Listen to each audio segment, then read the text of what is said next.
yararwaye atangira gake ariko bigizo birarenga mu musazi weruye ku buryo agenaga ishati nk'iyi ntayigaruke yajyana inkweto nk'iyi nziza y'ibihumbi 20 bakamuha 2 ukamwirwa no kubona yambaye bodaboda toraguye z'ibinyurane cyangwa se kurumva byageze aho nkajya niba ababyeyi banjye amafaranga ahari aho nasanga miliyoni nkaba nayiterura n'ipantaro ya papa tinyuka kuba naragurishije ipantaro imeze nk'iyi ngiyi ipantaro ya papa wawe ibintu byamuvugiyemo hano abari bahari kuwa kabiri n'abandi muzamure cyane muratinya kugaragara ngo ugaragare ko uzagaragara ko imyenda wibutse cyangwa se uri mu kabari cyangwa gufatiye muri rogi nushaka umanike ko ibyo tuvuga ni ibihamya bifatika Jesus umwana ninye kwivuga se kwere umusazi wiruka ku musozi ibi ngibi mbivuze mbabaye mbonye isura nasize ababyeyi banjye ubundi nuko umubyeyi yihangana ngo ibyaye ikibazo irakirigata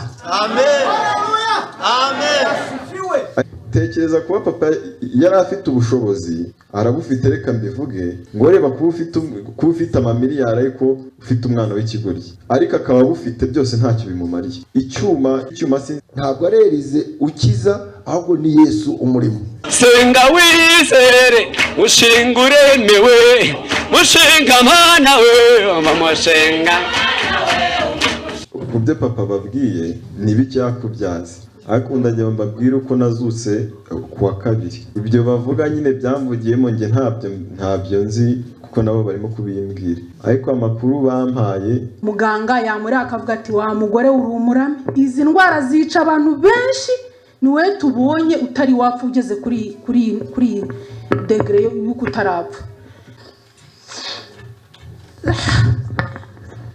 ndavuga ni Imana ide kwihangana umukozi w'Imana tuzi reka tuzakujyane ujya kumusengera murangira n'umugabo yaraje azana na murumuna we mutoya bagiye mu rugo rw'umukozi w'Imana mbabarire niwe waduhishuriye ibitubaho byose tuza kumenya imva n'imvano yabyo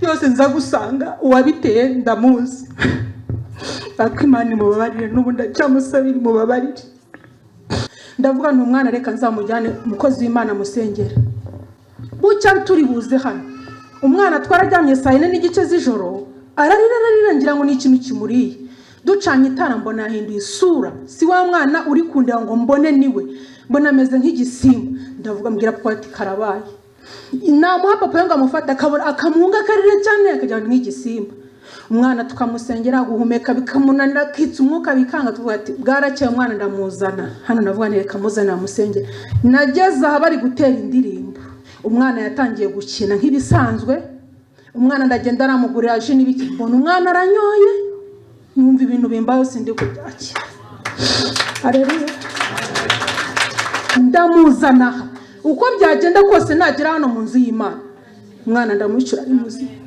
uyu mushinga uremewe ukajya usuzugura uyu mushinga birakora ahantu birakora kukarago ni mu mushinga shinga uremewe shinga n'uyu nguyu mushinga ugezweho n'uyu iyindi yarafashwe banyirayo bayirimo dore bayiryamyemo ntudusaba ibishoro senga cyane senga cyane ndwara ikibyimba kiza kiri inyuma gutya ngiye se hashika barakibaga bashakamo kanseri bakimara kukibaga nyuma y'iminsi 4 hari hatangiye kubora hanuka mu buryo buteye ubwoba cyane ukagira ngo ni nk'imbeba nako imbeba menya zitanuka cyane zimwe zipfira mu nzu bazishe nyuma muganga ahita ambwira ati wowe urabura gato ushigaje gato ugapfa aravuga ati urabura gatoya cyane ndi mu ntebe mbona Elizarema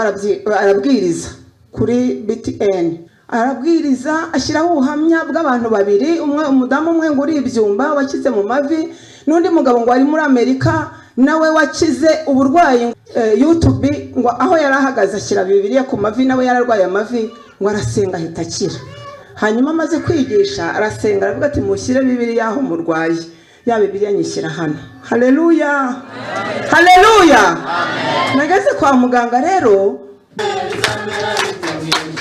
haleluya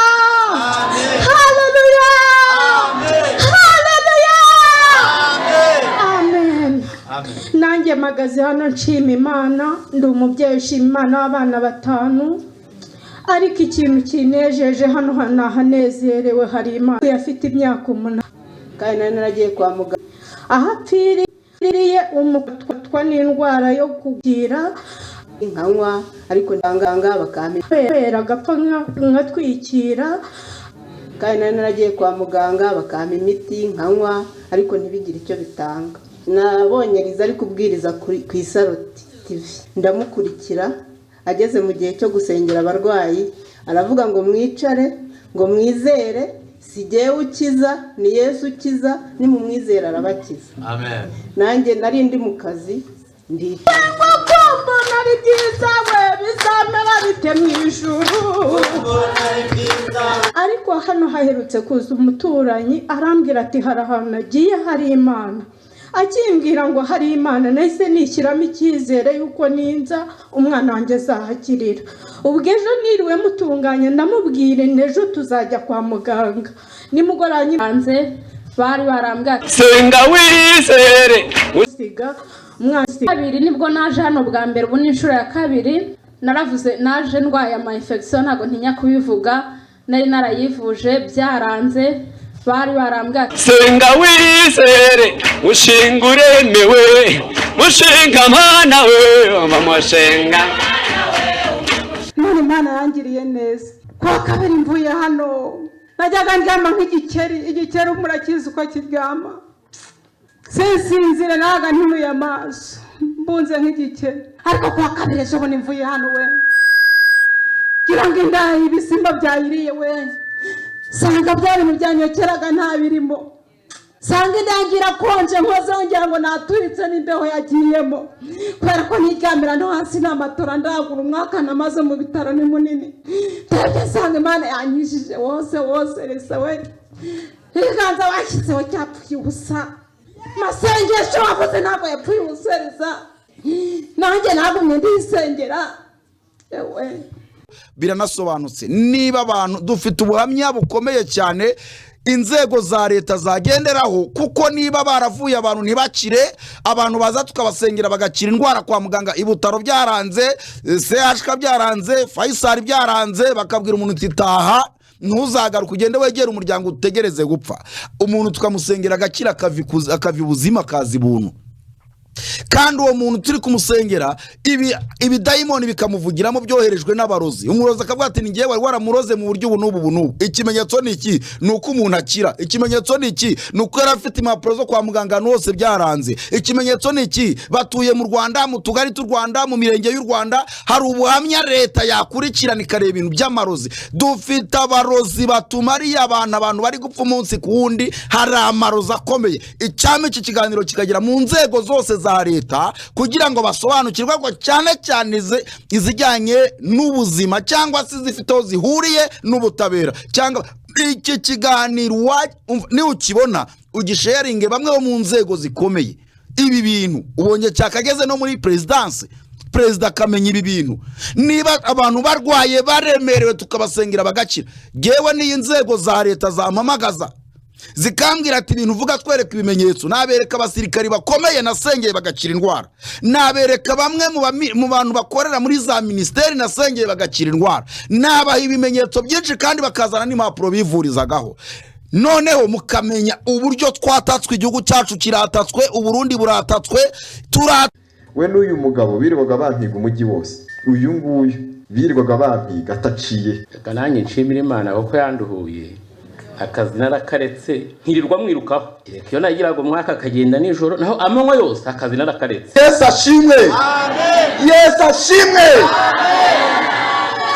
Amen. Uyu mugabo nawe wumva uburibwe kurusha uyu musore.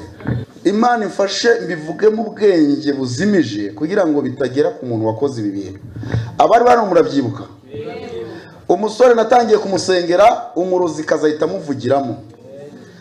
Aravuga ngo naje kumwica, namuhaye inzoga ivanzemo n'umusenyi wo ku nyanja ya Tanzania. Ati nashakaga kwica se nyica n'umwana. Ati 1,600,000 nariye z'uyu muhungu natanze, biragenda bite ko bari bunyice? Yageretseho ni amazina turayazi nituyavuga ko nabo birinze kuyavuga. Amazina arazwe. Ni umucuruzi wabikoze kandi ukomeye. kubw'iyo mpamvu umva yangiriye neza, Yesu yangiriye neza, umva yangiriye neza. Aya madini nakomeza kubuza abantu amahoro. Ndi umunyarwanda w'inyangamugayo, ibyo nkora leta irabibona. Nsengera abarwayi kwa muganga Faisal hose byaranze abarwayi bagakira. Aya madini nakomeza gutenga abantu ngo yaje gusengera hano, nsenga Imana irize ndashinga idini, mfite amaboko yanshyigikira. Niko ko muza hano hari biturisho mubona hano nyanyagiza hano, harongera mvuga ngo ngozana amafaranga, zana amafaranga. Nabatoza kubaha Imana, nabatoza gusenga, nabatoza gukura agasuzuguro mu mitima yanyu, nabatoza gukunda ikiremwa muntu. Haleluya, amen. Imyaka mfite si nkeneye icyubahiro. Idini itunganye n'isura imfubyi n'abapfakazi n'abakene mu mibabaro no kwirinda kwanduzwa n'ibyi Yesu. Nashinze idini rero mutagira ngo nabanshatse amahera yanyu. Oya, muhumura sinabikora mu ijuru batabyemeye. Ngende umukozi wo mu ijuru, nda ambasaderi natumwe n'ijuru. Muhumure, niyo mwabinyemerera itabinyemereye nabyo nakora. Umva ndagusabye, niba ufite umwanya ukurikirane ubu buhamya, niba utabufite ubyihorere. Kubera iki nkubwiye ibi ngibi? Ni ukugira ngo usobanukirwe ibintu bikubaho, ibintu biri kutwicira urubyiruko, ibintu biri kutwicira ababyeyi, ibintu biri kutwicira abavandimwe, ibintu biri kutwicira imiryango. Ibyo byose kugira ngo mubyumve neza. Ikindi, nibiba ngombwa inzego za leta zikwiriye kwinjira muri ibi bintu. Aba bantu bari kutwicira abantu ruto ni ruto. Uyu munsi wa none ugiye mu bitaro urahasanga indwara abaganga babuze igisubizo cyazo, barasuzuma abantu bamwe na bamwe bakabura indwara barwaye kandi abantu bararembye, bikabacanga bikabayobera. Kubera iki? Dufite abantu bari kutwicira abantu, bari kubatangaho ibitambo, bari kubateza imyuka mibi. Ndabivuga abantu bakambwira nabi, nyamara ibi bintu tukomeza kubabwira mutumva kandi mudashaka kubikurikirana. Ukurikirane wumva ubuhamya. Hari nkahahira abana ariko ari uko umugabo uje kunsambanya, ari uko aje kunyishyura. Amumagaririze ndamubwira ati nsengera, umbabarira unsengero, unsabira Imana nyize ikintu cyo kumva yuko ngomba kwiheba nkagaburirwa nuko ari umugabo uje kunsambanya kandi nta mugabo mfite. Umukozi w'Imana yiriza aravuga ati aya mafaranga wigenda kuyarya, nubwo nagiye yego ndayakoresha nkoreshaho mu rugo, ariko ngomeza kuzigama amafaranga. Bari kugura se? Bari kugura, maze karito ya mbere n'iya kabiri irashize, numije n'iya gatatu. Ngo wungukaho? Hariyo nahura na Elize, sheri wanjye yitabye Imana, ntabwo najyaga nsinzira. Nararyamaga ibitotsi nkabibura, nkabyuka nkarira bukarinda buke, numva narabuze amahoro yo mu mutima. Kuva mpuye na Elize numva amahoro mu mutima aragarutse. Ndashima Imana cyane rero kuko mpagaze hano numva ndi muzima, inda yarabyimbutse, naricaraga nkumva ibintu biri kugenda mu maboko no mu maguru, sishobora kugira ikintu na kimwe mfata, n'ibindi byose izabikora bimaze kumpuga. Arakoze umudamu wanje. Iyi ndwara turwaye tuzayikizwa nuko twahuye n'abakozi b'Imana bakadusengera. Nakagombye kuvuga ariko sinabona uburyo mbivuga. Shima Imana, n'ibisigaye izabikora. Yavuze ngo tugishingirwa isi ifite ibibazo biremereye, ndetse byabure umuti n'igisubizo. Abantu bayituyemo bose baribaza naho bizagarukira bikabayobera.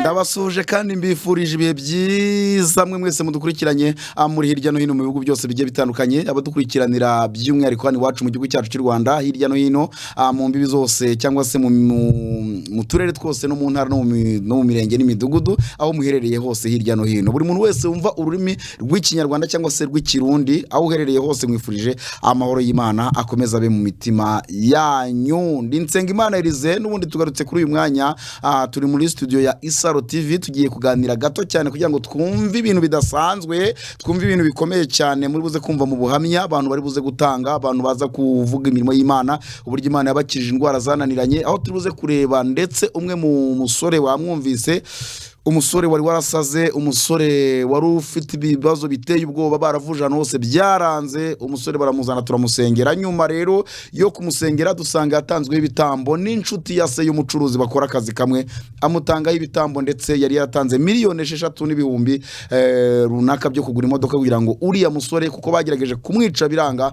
barangije rero bashaka kugura imodoka bamushakira imodoka ngo azayigendemo, iyo modoka izagenda imurohe cyangwa se imukoresha impanuka. Dujya dukunda kubivuga, abantu ntago basha kubyumva. Twabwiye ati hari ibitambo bitangwa n'abantu, abantu bakica abantu bacu, twabibwira abantu bakadutuka ntibabyumve, ariko nyamara ibi ni ibintu bihari, ibimenyetso birahari birafatika. Mugiye kureba abantu uburyo bavuga imirimo y'Imana, mugiye kumva abantu bari barasezerewe kwa muganga babwira ko nta kindi kintu babamarira, yewe nta nubwo babohereza hanze ari kujya mu rugo bagategereza igihe cyo gupfa. Ariko Imana yacu kuko ari nziza, izo ndwara zananiranye iyo abantu baje tugasenga Imana, tukiga amagambo y'Imana, tukihana neza, tugatunganira Imana, turasenga Imana igakiza abarwayi kandi ikabakiza ku buntu, nta kiguzi ntacyo tubaka, yewe nta n'amaturo tuvuga ngo nimutanga amaturo yishimwe nimukore ibi nibi, oya, ahubwo turabereka urukundo rwa Yesu, imbabazi z'Imana zibabohora zibakiza, ubundi agakiza k'Imana kagira mu mitima yanyu kumva biguwe neza cyane. Ejo bundi hari abantu batangiye nabo gusengera abarwayi bagakira kubera uburyo Imana yagiye babohora ikabakiza indwara, abandi biga kwizera, biga kugendera mu gakiza k'Imana, Imana itangiye kugenda ikoresha abarwayi. Nicyo nifuza rero, nako abantu bari barwaye cyangwa se abantu baza mu materaniro, ni byiza, Imana iragenda iduhembura kandi Imana iragenda itugirira neza. Ndagushimye wowe wakoze subscribe kuri channel yacu Isaro TV, nawe utarayikoze nyabuna uyikore kugira ngo tujye tubana. Hari abantu baza ngo masengere benshi narangiza wenda basanga ntaritegura nkabaha nkabwe ati nume telefone yanyu bashiremo ikiganiro mwe mwumva, ngasanga ntibigeze bakora subscribe, ntibazi uburyo bakora subscribe, cyangwa se ugasanga umuntu yarayikoze ariko ntiyayikoze mu buryo bwuzuye. Hari uburyo ukora subscribe ukayikora ku kiganiro kimwe, utayikoze kuri channel yose kugira ngo ibiganiro dushizeho ujye ubibona, nabyo no kubimenya neza. Rero turabashimiye abatwandikira muri commentaire, kandi turisegura ku nshuti zacu, nago muri kutubona kuri channel yacu ya Isaro TV. Umurimo w'Imana atubanye mugari kuva kuwa kabiri dusengera abarwayi, twatashye saa 7 z'ijoro nibwo twasohotse mu rusengero, ndetse na nyuma yaho abantu nakomeje kubaha gahunda twongera duhura bitewe n'uburemere bw'uburwayi bari bafite, ariko nshimye Imana abo yagiye igenda ikizigenda ibohora, Imana iri gukiza abarwayi benshi kandi abantu bagakizwa ibyaha. Mwumvishe muri intro yacu umudamu wavuze ati yewe narasambanaga kugira ngo mbashe kugaburira abana, ariko uyu munsi wa none ndashima Imana ko hari icyo yakoze kandi yampinduriye amateka y'amahe n'agakiza. Mwabyumvise, twaranamufashe kugira ngo arebe ikintu akora. Mwumvishe, mbese ni byinshi mugiye kumva. Ndagusabye niba ufite umwanya ukurikirane ubu buhamya, niba utabufite ubyihorere. Kubera iki nkubwiye ibi ngibi? Ni ukugira ngo usobanukirwe ibintu bikubaho, ibintu biri kutwicira urubyiruko, ibintu biri kutwicira ababyeyi, ibintu biri kutwicira abavandimwe, ibintu biri kutwicira imiryango, ibyo byose kugira ngo mubyumve neza. Ikindi nibiba ngombwa, inzego za leta zikwiriye kwinjira muri ibi bintu. Aba bantu bari kutwicira abantu ruto ni ruto. Uyu munsi wa none ugiye mu bitaro urahasanga indwara abaganga babuze igisubizo cyazo, barasuzuma abantu bamwe na bamwe bakabura indwara barwaye kandi abantu bararembye, bikabacanga bikabayobera. Kubera iki? Dufite abantu bari kutwicira abantu, bari kubatangaho ibitambo, bari kubateza imyuka mibi, ndabivuga abantu bakambwira nabi. Nyamara ibi bintu tukomeza kubabwira mutumva kandi mudashaka kubikurikirana. Ukurikirane bumva ubuhamya. Hari nk'abantu benshi noneho, hari abantu bajyaga bavuga ngo ahantu musengera ngo haza abadamu, ngo nta mugabo ngo ujyuzamo, ngo mukubera ko ngo ibintu byanyu ntibisobanutse. Byihorere niba bidasobanutse, abazi ko bisobanutse barabizi. Uze kureba abagabo bivugira Imana bavuga imirimo n'ibitangaza vukuntu bari baragowe, uze kureba ababyeyi, yewe umva ubuse muzavuga ngo muzagezahe ibyo turimo. Yesu arabishyigikiye. Ubu turimo turasengera abantu. Nshimye Imana ko no mu ngabo z'igihugu no mu bayobozi bakuru hari nk'abantu bari kurwara kandi bakarwara indwara kwa muganga zikabayobera, baza tukabasengera bagakira. Ubuhamya burahari, ibimenyetso birahari. Rero icyo nababwira ni mube maso, kuko Satani n'abarozi, mvuza abarozi n'abapfumu batumereye nabi. Abarozi n'abapfumu batumereye nabi. Ibyo bintu rero sinzi, ariko rero biranasobanutse. Niba abantu dufite ubuhamya bukomeye cyane inzego za leta zagenderaho, kuko niba baravuye abantu ntibakire, abantu baza tukabasengera bagakira indwara kwa muganga, ibutaro byaranze, CHK byaranze, Faisal byaranze, bakabwira umuntu titaha ntuzagaruka ugende wegera umuryango utegereze gupfa. Umuntu tukamusengera agakira akavi ubuzima kazi buntu.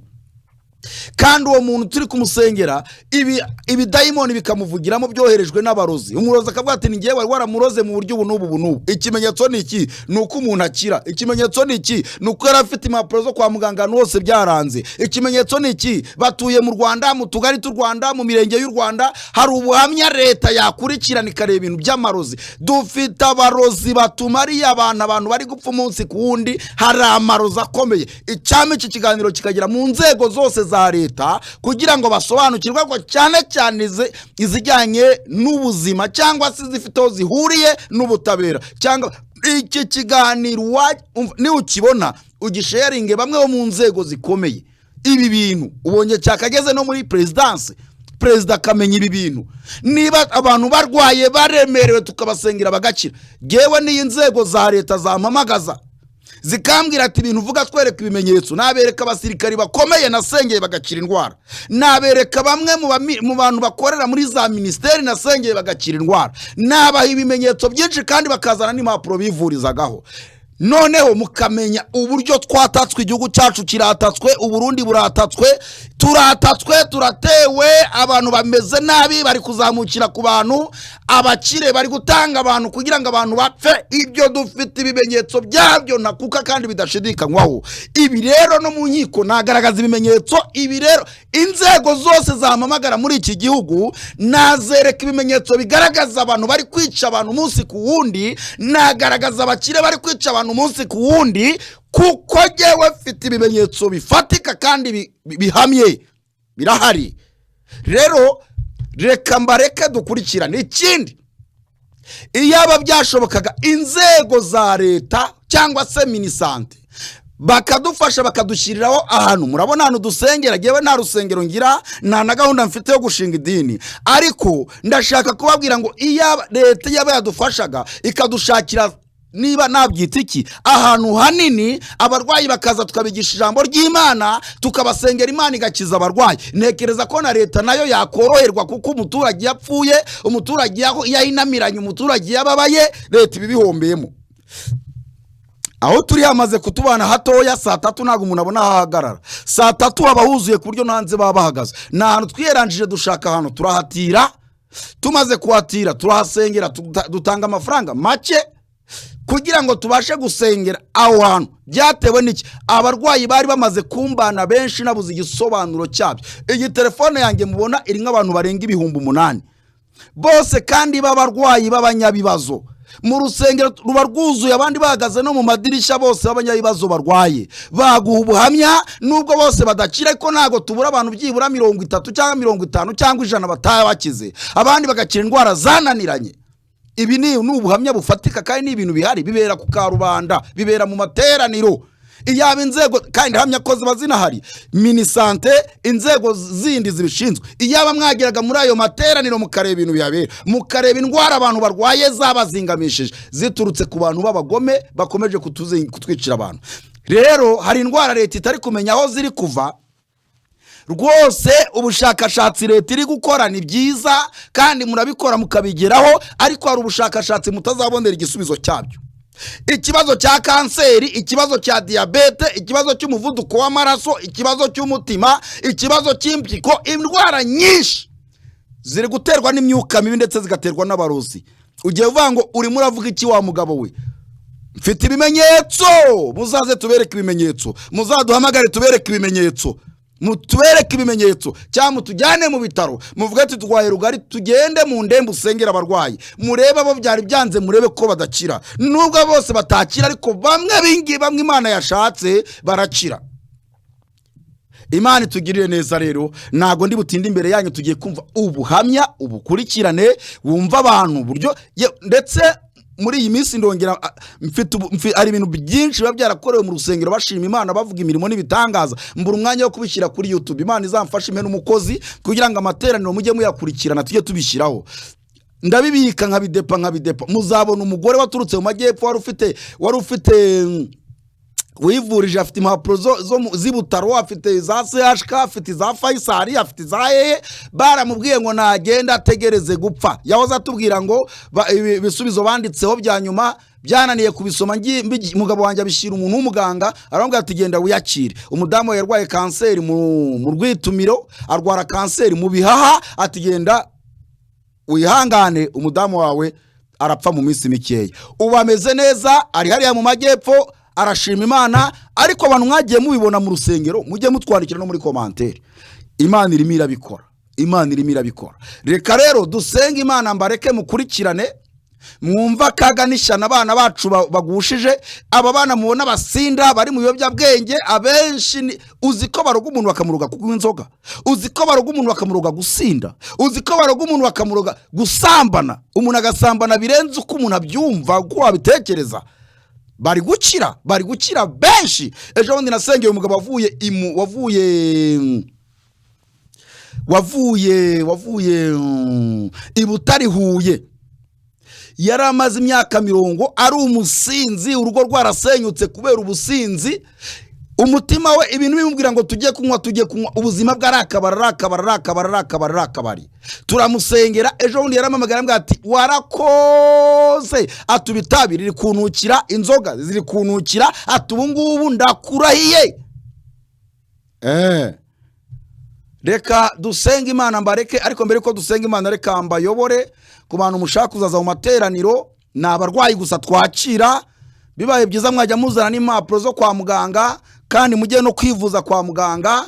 Niyo byanze muraza tugasenga, kimwe nuko ushobora kuza tugasenga ugakira utarajya kwa muganga, byose birashoboka. Ariko ni mubikoresha. Ariko abaganga mujyaho mwitonde cyane, mujye kwa abaganga ba kizungu, mu miti ya kizungu. Muve mu bapfumu, muve muri ya miti y'ifu, muve muri ya miti y'ibyatsi. Bari abantu nabo ubwabo bafite uruhare mu kuroga abantu. Ibyo mbifite nk'amakuru. Abarangi muzi ibyo bakora. Ikintu kitwa abarangi kiratuzengereje, kizengereje isi, kizengereje u Rwanda. Abarangi bazengereje u Rwanda, bazengereje abarundi, bazengereje abaturanyi bacu. Abarangi murabitiranya. Ibyo bintu uvuga ngo na amakarango, abantu bakanywa amatarango, amakarango ngo yoza mu nda, ibyo bintu mubyihurire.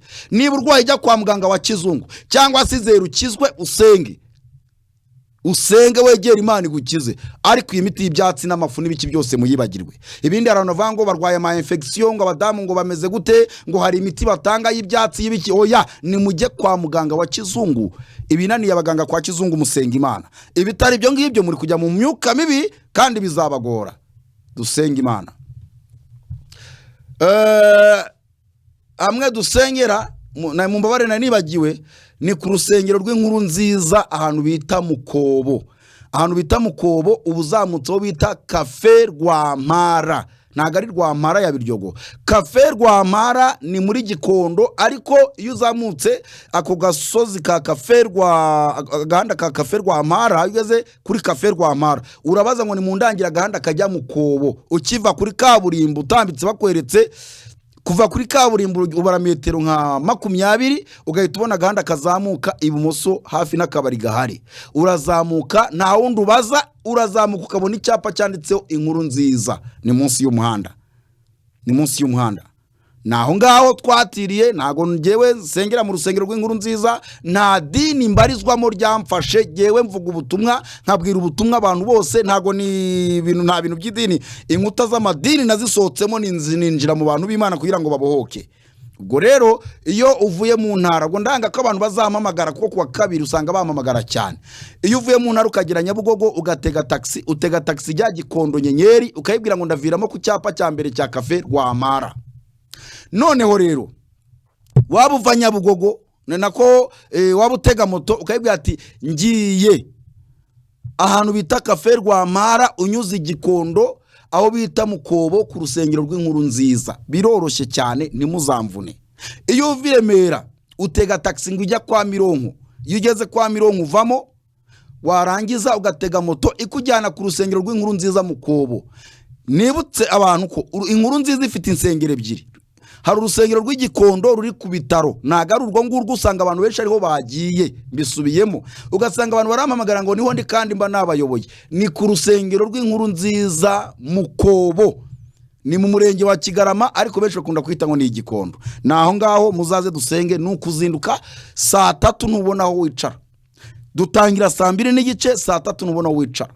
kandi turashaka kujya dutangira neza, tugatangirira mu ijambo ry'Imana ribohora, rikiza imitima, rikiza ibyaha, ubundi twarangiza tugategura abantu mu kwizera Yesu ukiza indwara, kuko abantu bamaze kutubana benshi. Tugiye kujya dusengera mu masengesho yo gutegeka no kwizera, gutegeka no kwizera, kuko abantu bamaze kutubana benshi. Usanga umuntu wese uje ashaka ko mukozaho ikiganza, buri wese mukozaho ikiganza. Oya, mujye muza mwizeye, tujye mu bihe byiza by'imbaraga, twese twizere, dukirire hamwe. Yego, kuko ntago byoroshye. Dusenga Imana, dusenga Imana, ubundi mareke mukurikirwa buhamya mu izina ry'umwami wacu Yesu Kristo, izina rifite imbaraga, izina rikomeye. Warakoze, wakoze imirimo n'ibitangaza, wakije abarwayi, turagushimye, turakunezerewe. Uyu mwanya rero Mana Data twese uri mu ijuru, twari turi mu turi gukurikira, turi mu kiganiro live, turimo turavuga ubuhamya, imirimo n'ibitangaza wakoreye abantu, wakije indwara byari byananiranye ndetse gupfa bigaragara ko n'impfu zari zihari, warabakirije ubakura kure. Turagushimye Yesu, icyubahiro kibi cyawe. Nyemerera abantu bamenye kuri Imana ikiza indwara, Imana ikiza ibyaha, Imana itanga amahoro, Imana itanga agakiza. Abantu babuze amahoro, abantu babuze ibyiringiro, ariko hari Imana itanga ibyiringiro. Nyemerera mwami muri iki gihugu ucukura amasoko, ududubiza abantu banyweho bashira icyaka, bakire Yesu w'imyembaraga, Yesu bohora barushye, Yesu ukiza ibyaha. Uwo nguwo abantu ntago bamuzi. Abanyamadini benshi bavuga Yesu, ariko ugasanga ntacyo abamarira. Ugasanga abanyabyaha baracyuzuye, abakora ibibi byose baracyari mu madini, kandi amadini yakwiriye kubwira ngo bakizwe. Fasha abantu mu gukizwa no kukwegera no kwambara imbaraga, kandi dusenge hari ahantu tubaye turi tutazi igihe tuzahamara. Ukomeze uhashyire ububyutse, kandi wakuriza abantu abaje kuhateranira bacyura imbaraga z'Imana, kandi bagende bumva ko nabo byashoboka, bagende bahinduke rwose, babicyare mwe gisha mu izina rya Yesu Kristo. Kandi marayika ukiza indwara akomeze kugaragara mwari rateraniro, abantu babone imirimo n'ibitangaza, babone Yesu ukiza indwara ku buntu nta kiguzi. Mu gihe abanyamadini benshi bigo bakabanunga ibitambo n'ibiki byose banabesha abantu, reka ineza yawe babona hariya bayikomereremo, kandi bavuga ati iyi Imana irahambaye, kandi iyi Imana iteye ubwoba, bayubaye kandi bayizere. Ndashaka abantu bongera gukunda Imana, bakongera bakumva ineza y'Imana, bakabona Imana ikiza indwara, hatitabajwe amavuta, amazi, nta kindi kintu, ari ijambo rya Yesu ribohora. Urakoze Yesu, ngaho fasha buri wese ugiye kumva, kandi buri wese umwe kwizerera muri ibi bintu bigiye kuvugirwa aha, mu izina ry'umwami wacu Yesu Kristo, amen. Imana y'amahoro ibaho umugisha, kandi bagire neza. Nshuti mukunzi mukundwa udukurikiranye uri hirya no hino, Imana y'amahoro ikumere umugisha ubwo muzazinduka. Ikindi nuko ndi gutegura gahunda yo gusengera abantu kugira ngo bakizwe neza, bashaka guhabwa impano z'Imana, impano z'umwuka wera, impano zo gusengera abarwayi, impano zo kwirukana abadayimoni, impano zo kuvuga ubutumwa, impano z'Imana. Ndashaka abantu bongera, kuko impano z'Imana ziracyahari, ntizirava mu isi. Abantu tumaze gusengera benshi, turi gusengera bari gukoreshwa n'Imana, kandi bari gusengera abantu mu nsengero aho badutumira hirya no hino. Uwo muri gukorwa, kandi abo twasengeye biri kugenda neza, kuko twaberetse inzira banyuramo n'uburyo bitwararika, bakirinda amaganya y'isi, bakirinda no gukunda iby'isi. Nuza ushaka gusengera abarwayi ngo baguha amafaranga, ushaka gusengera abarwayi ngo baguha amafaranga, Imana ntago iyo mpano izakora, ntago bizakunda. Mu bantu bose nsengera nta numwe nge naka amafaranga. Nuriya mugabo mwumvishe ko umwana avuga ati papa afite amamiliyari, nta n'igihumbi yampaye, nta amafaranga nge naka abantu. Nuza gusengera abantu uvuga ngo bazampa amafaranga, rero ntibizakunda. Ngwino ukorera Imana, ifite uko izakubesha kwayo. Imana ishobora kubesha, ishobora gukora akazi, mujye munakora akazi ni byiza, cyangwa se ikanyuza mu zindi nzira. Ariko vuga ngo banzuma amafaranga ngo usengere, oya, wowe ufite umuhamagaro. Abantu muzi ko nasengeye mugakira indwara muri benshi, turimo turi kwandika abo bantu, muzongere mu mpamagare, mutwandikire muri komanteri, cyangwa se kumamagara. Mushobora kumamagara kenshi, sinkunda gufata telefone, ariko kumamagara inshuro zirenze 5. Iyo nakwitabye ngenda kwihamagarira. Ubundi muze tubategurire mwerezwe umurimo w'Imana, tubasengere, tubashire Bibiliya mu biganza, tubasengere, Imana ibashire mu impano, kuko abarwayi ni benshi, umurimo urakomeye ni mugari, ntago nabyishoboza ngenyine, naho Imana namwe. Ubwo rero nahanyu, Imana ibaye namwe kandi barinde, mu izina ry'umwami wacu Yesu Kristo, amen. Kuko Imana yacu yashoboye. Hano ubu ni inshuro ya 4 mpaje, ariko kuwa kabiri gishize nabonye Imana mu buryo bufatika. Sinzi hano hari abantu bake abanze byose, ariko nababonye hari iwacu nabonye i Muhanga, nge navuye i Muhanga. uyu mubona ni umuhungu wagiye imfura, ariko uko mumureba ntabwo ari uko yari ameze. Agasura mubona ni ukubera Imana. Nubwo ameze gutya ariko igihe cyarageze akambara akarimba akaberwa, ariko ari umusazi. Atari ibisazi yavukanye, ahubwo ari ibintu, ari imyuka mibi y'abashimisite kubera amashyari yo mu isi. Iyi Mana niduhamagara rero, twebwe tuzi ko mu kwitaba Imana ari uko umuntu yapfuye, ntabwo ari kwemeze. Mujye mwitaba Imana mukigenda mukivuga. Icyo kintu mucyumve gutyo. Kwitaba Imana ntabwo ari ugupfa, si ukuva mu mubiri. Mujye mwitaba Imana mukiriho mugenda. Uko umwuka numara gushira bizaba birangiye, uzayitabira hehe? Icyo kintu mucyumve gutyo. Mujye mwitaba Imana mukigenda. N'ubu no munsi twitabye Imana kandi duhumeka, siko neza. Uyu mwana rero yararwaye, atangira gake ariko bigizo birarenga mu musazi weruye ku buryo agenaga ishati nk'iyi ntayigarure. Yajyana inkweto nk'iyi nziza y'ibihumbi 20 bakamuha 2. Akagura bya bintu byitwa ibyuma murabizi icyuma ni inzoga ushobora kunywa ukanywa kamwe ukayayuka, ariko yanywaga 5 cyangwa 6, kandi ntasinde. Mugahora mu nzira ukamwirwa no kubona yambaye bodaboda atoraguye z'ibinyurane cyangwa se gutyo. Ariko Yesu wacu ni karuhura. Yesu wacu ni karuhura. Uno mumama avuze uburyo yaje hano anuka, ariko reka mbabwire, n'ikigeragezo ubwacyo kiranuka. Ikigeragezo ubwacyo kiranuka. Ukambara ukitera umubavu ugahumure, ku kigeragezo ubwacyo kikakunukira. Urabyumva? Ariko reka mbabwire, mu ijuru hari Imana. Kandi hejuru y'imbaraga tubona mu isi, hejuru y'ibintu tubona byose, hejuru y'imbaraga z'abarozi, z'abadayimoni, z'abakonikoni, hejuru yazo hari Imana. Mumfashe kubyumva neza. Mwe ntabwo mubyumva. Burya n'ikigeragezo kirakomera, ariko iyo kizanywe na mwene so noneho kinuka kurenzaho. Reba umwana nk'uyu nguyu, ni umuhungu wagiye imfura. Ngira abana 2 gusa b'abahungu bangana gutya, ariko ibaze kubona umwana ungana gutya utagize ikintu abura, agurisha inkweto 2,000, agafata ipantaro y'20 akayigurisha 5. Umva atari icyo gikomeye. Ariko Yesu uko ari byose kumufite, umuririmbyi umwe yaravuze ngo uzana ku gahinda tugature Yesu, kuko abatamuzi bo bagatura itabi. Kazane tugature Yesu, abatamuzi bagatura itabi. Ariko Yesu ni byose kumufite, kandi Yesu ni karuhura. Izina twamuhaye ni ryiza, riramukwiye. Ibi rero bivugiye iki? Hari uburyo ujye wumva abantu bashima cyangwa kubona ku ma YouTube ibintu runaka babikoze kugira ngo bibone inyungu zabo. Ni ubucuruzi nk'ubundi bwose, ariko si icyo ngambiri. Ntabwo turi mu gucuruza hano. Ntabwo Elize muzi gutya, ubwo mwizicu ntazaho naha nawe sinzataha. Ariko ibi mbivugiye kugira ngo wowe ufite ikigeragezo runaka kirimo kikunukira, ikigeragezo kirimo kikunukira ntabwo ari cyo kukwica, ahubwo ni cyo gusunikira mu Mana kugira ngo wegere Imana ubonane nayo. Kimwe muri byo ugire kwizera. Uno munsi ni ngewe nashubijwe, si byose kuba ndi kumwe n'umuhungu wanjye yambaye gutya, hari ikibiruta.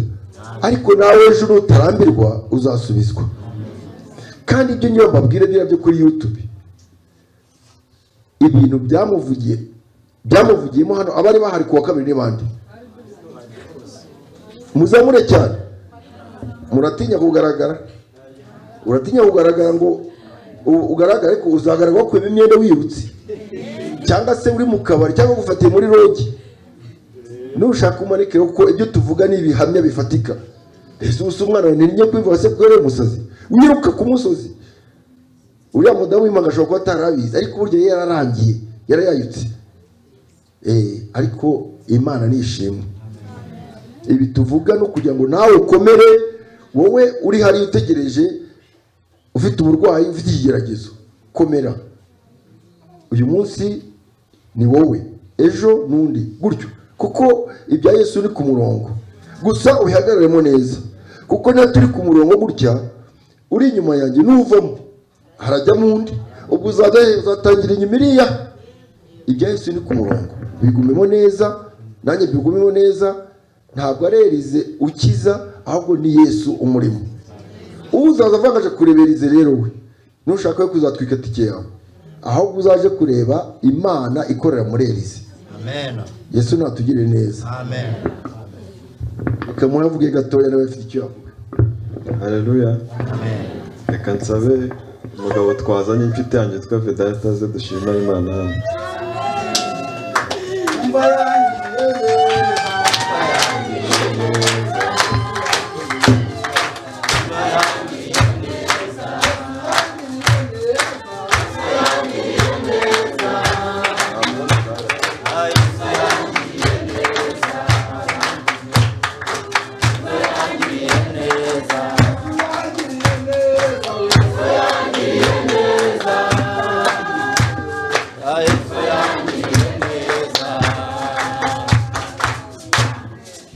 Haleluya. Amen. Nkuko babibabwiye, ngiye yenda ku bintu ku byo papa babwiye niba icyakubyaza, ariko ndagira mbabwire uko nazutse ku wa kabiri. Ibyo bavuga nyine byamvugiyemo nge ntabyo nzi kuko nabo barimo kubimbwira, ariko amakuru bampaye nsubije ubwenge kugiye, kuko wumva twavuye hano nka saa 12 twarenze tujya mu rugo ntaramenye ko nageze mu rugo, tunazana hano gusenga ntago nabimenyaga, ubwenge bwaragarukaga bukongera bukagenda. Ariko icyo ngira ngo mbabwire mwababyeyi mwe muri hano n'urubyiruko ruri hano cyane cyane rwo nshaka kubwira, hari ibintu urubyiruko ruri hano rukinisha, ariko hari ibintu batakagombye kujya bakinisha. Ngewe ubu ngubu mfite imyaka 20 ko navutse 2003, mvukira mu rugo rw'abarokore. Papa na mama ntago navutse nsanga iwacu nyine bakijijwe. Ngira imyaka 10 njya muri korali, nta nubwo nagenda no muri korali y'abana, nagiye muri korali y'abantu bakuru hariya mu mujyi ntashatse kuvuga, nkurira muri korali. Ariko nyine bya bindi by'ikigarerize yatubwiraga by'ikigare by'umuhango. Kino rero nshaka kuvuga, ngewe ubuzima bwanjye iwacu ntago si ugushaka kwamamaza iwacu, yenda nta kintu nigeze mbura. Hari nge nkeka ko nabonye ibirenze ibyo nari nkeneye. Urumva mu rugo ni nge mfura ya papa, mfite na murumuna wanjye umwe. Icyo nshatse kubivugira rero bene da, ibyo nanjye byambagaho ni urugendo rurerure, ntago rworoshye.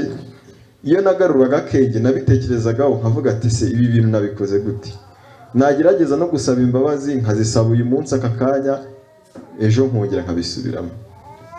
Ikintu cyanteye nyirabayazana, ikintu cyitwa inzoga. N'umuntu hano yinywa byongeye ari urubyiruko, umusore cyangwa umukobwa, mugiriye inama yagarukira aho ngaho. Kuko nanjye natangiye gatoya runono, nkasomaho nihishe, nkajya mu murimo w'Imana, nkanayisoma nkajya no kuririmba. Ibyo yenda ibyo bavuga ngo Imana ya kera yaricaga, iyo ubu ngubu ibyo nta kintu byabaga bitubwiye. Ariko nkabikora mfite abo ndebeyeho, avuga ati runaka se ukayinywa kandi tukaba turirimbana, ni ikihe kibazo? Ariko ubu ngubu nibwo ntangiye guha agaciro ubugingo bw'umuntu. Ubugingo ni ikinege bene da. Ibi ngibi mbivuze mbabaye, mbonye isura nasize ababyeyi banjye. Ubundi nuko umubyeyi yihangana ngo ibyaye ikibazo irakirigata. Amen. Amen. Ariko bene da, nujya ubona ufite umwana uri aho ngaho ukabona ni umwana utaha, ukabona muravugana, ujye ushima Imana kuko abandi bose ntabwo baba babibonye. Tekereza kuba papa yari afite ubushobozi, arabufite, reka mbivuge, n'uyu mugabo ariko akaba bufite byose ntacyo bimumariye. Ngo reba kuba ufite amamiliyari ariko ufite umwana w'ikigoryi. none ukabona mufite ari umwe yenda utanafite n'icumi ngo ucungire mu bandi, ni ikibazo. Ndagira ngo mbisabire, ngewe nageze ku rwego icyuma, inzoga yitwa icyuma, sinzi nari umuntu yize namanika gutya, ubuyoga buba bumeze nk'amazi, ushobora kuyinywa ivuye i Muhanga ukaza i Kigali ukahagera utarayimara usomye ugejeje nko mu cya kabiri. Ariko njye nageze ku rwego rwo gufata icyuma nkagotomera gutya nkakinywa nk'umunota umwe. Nari ngeze ku rwego rwo kuba nanywa ipaki cyangwa abiri, ikarito nako kwanza ikarito, kandi sinsinde nkumva ndi fiyeri. Ariko amakuru naje kumenya, umushimiste yampereye uburozi muri icyo cyuma, kuko nanjye najyaga mbitekereza, sinigeze nywa inzoga mu buzima bwanjye, ariko nabitekerezaga nkibaza bigenda biti. Nubwo ngubwo mu tubari twose naranyuzemo, nta kabari k'i Muhanga ntagezemo, sinigeze nywa byeri, numvaga nishakira icyuma. Bene da, nanjye nabitekerezagaho nkavuga ni njyewe cyangwa barambeshyera, ariko kukanya nkibitekerezaho n'ubundi tena nkongera nkajya, narakiburaga nkumva mbuza amahoro, nkabura amahoro. Ubwo urumva nyine niba mbuze kurumva byagezaho nkajya niba ababyeyi banjye amafaranga ahari, aho nasanga miliyoni nkaba nayiterura, igiceri cy'ijana nkaba nyagiterura, bigeze mu rugo bamakato.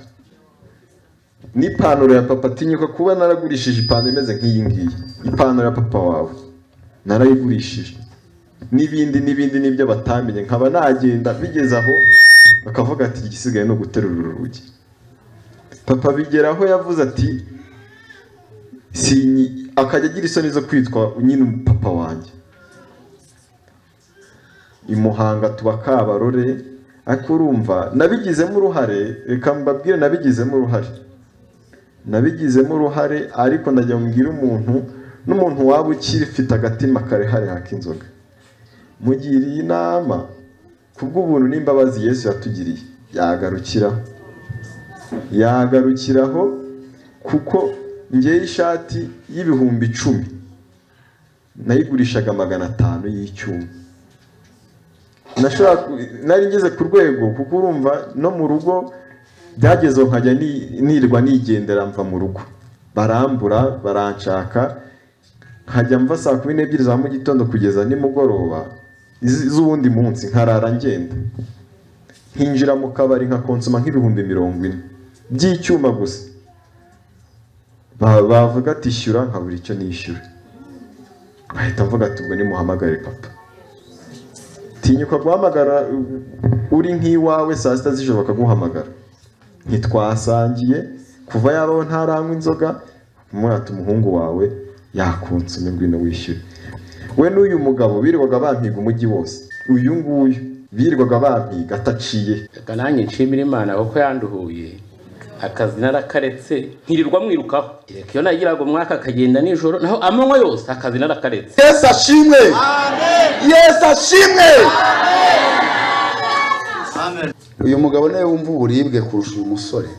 Imana ifashe mbivuge mu bwenge buzimije kugira ngo bitagera ku muntu wakoze ibi bintu.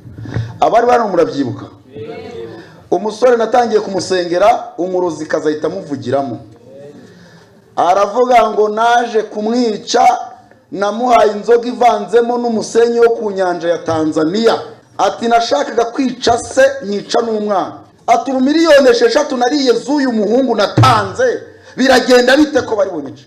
Yageretseho ni amazina turayazi, ni tuyavuga ko nabo birinze kuyavuga, amazina arazwe. Ni umucuruzi wabikoze kandi ukomeye. Kubw'iyo mpamvu umva yangiriye neza, Yesu yangiriye neza, umva yangiriye neza. Aya madini nakomeza kubuza abantu amahoro. Ndi umunyarwanda w'inyangamugayo, ibyo nkora leta irabibona. Nsengera abarwayi kwa muganga Faisal hose, byaranze abarwayi bagakira. Aya madini nakomeza gutenga abantu ngo yaje gusengera hano, nsenga Imana irize ndashinga idini, mfite amaboko yanshyigikira.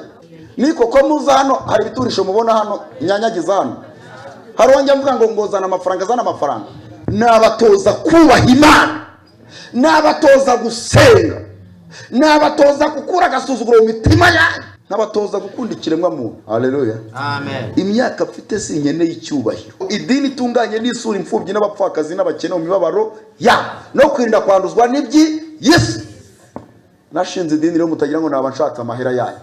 Oya, muhumura sinabikora mu ijuru batabyemeye. Ngende umukozi wo mu ijuru, nda ambasaderi natumwe n'ijuru. Muhumure, niyo mwabinyemerera itabinyemereye nabyo nakora. Vuga nonaha, ariko mujye mugira kwizera kurema. Haleluya, wibiha iminsi kuko Yesu nta ruzinduko yagiyemo. Yesu araha ngaha, mujye mugira kwizera kurema ko kanya. Mujye mubimfasha n'ibyo bintu namwe mwizeye. Uragumye ujyana ikintu kifutunarika kandi muganga mukuru hari uri mu bishya. Turaza kumusengeraho. Haleluya, ntago nari mbizi hari haje uyu. Turaza kugira gute? Mu bintu nabonye, iyo wizeye Yesu, yewe data we, imva nta ndwara adakiza. Hari umuhanzi ari ngo nta gahinda atavura. Yesu nimwiyicarira abandi bashima. Turi buze gusenga Imana. Haleluya, umva yangiriye neza, Yesu yangiriye neza, umva yangiriye neza, Yesu yangiriye neza.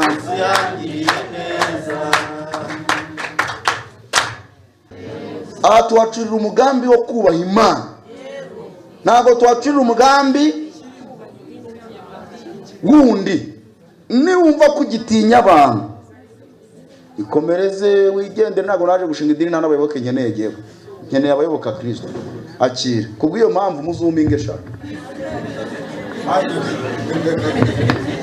Haleluya, nanjye nejejwe no gushima Imana, ariko reka mbanze ndirimbaga chorus nyene ko gushima. Imana iturebera aho, Imana iturebera aho tutareba, Imana iturebera aho, Imana iturebera aho tutareba.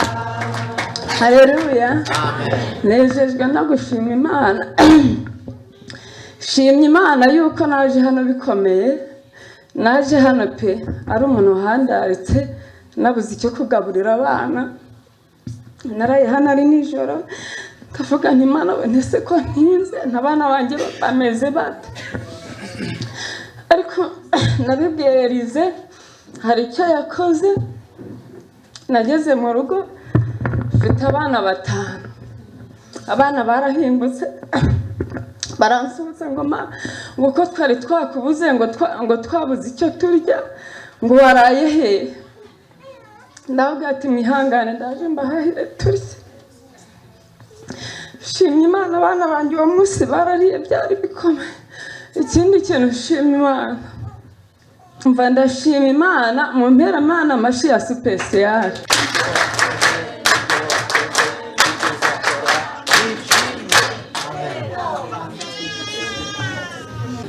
Saa 7 z'ijoro twisohokeye, yarankurikiye yambwiye ati ubu abana bagiye kuburara ari kurira. Ndeba mu mufuka nsanga nashiriwe. Ngewe yo najana amafaranga yose mfite naha yanshiranye. Mwazumvise? Ndangije njya muri mobile money ndamwoherereza. Iryo dini ko ritamuhaye ibiryo. Ariko mwavuye ku giti mugakurikira Yesu. Sha niba gutenga sha. Dore uyu nguyu uyoboye bigeze bamuhagarika iwabo ngo yaje kuri televiziyo ngo namutumiye mu kiganiro. Ngo kubera ko yaje mu kiganiro ari yozanye n'umugore wawe. Bari bazanye mu kiganiro kuri mara batenganye icyo gihe kuri Noheli, ngo kubera ko yaje kuri televiziyo nta burenganzira idini ryamuhaye. Wazumvise ngo baramutenza. Ariko ibi bintu by'amadini kandi reka mbabwire aya madini nakomeza kwikosakosa gutya, ndasenga Imana nyisabe nshinga idini. Niba komeza kwikosakosa gutya, mwazumvise bazashirayo. Mvana mukecuru no bazashirayo. Aya madini nakomeza kubuza abantu amahoro. Ndi umunyarwanda w'inyangamugayo, ibyo nkora leta irabibona. Nsengera abarwayi kwa muganga Faisal hose byaranze abarwayi bagakira. Aya madini nakomeza gutenga abantu ngo yaje gusengera hano, nsenga Imana irize ndashinga idini. kandi mfite amaboko yanshyigikira, mfite amaboko yanshyigikira, kandi idini nashinga. Ni koko muza hano hari ibiturisho mubona hano nyanyagiza hano, harongera mvuga ngo ngozana amafaranga, zana amafaranga nishinge vuba, mwatinze murashanda ishinge. Ababishaka muzamure turebe. Sha ntago babishaka sha.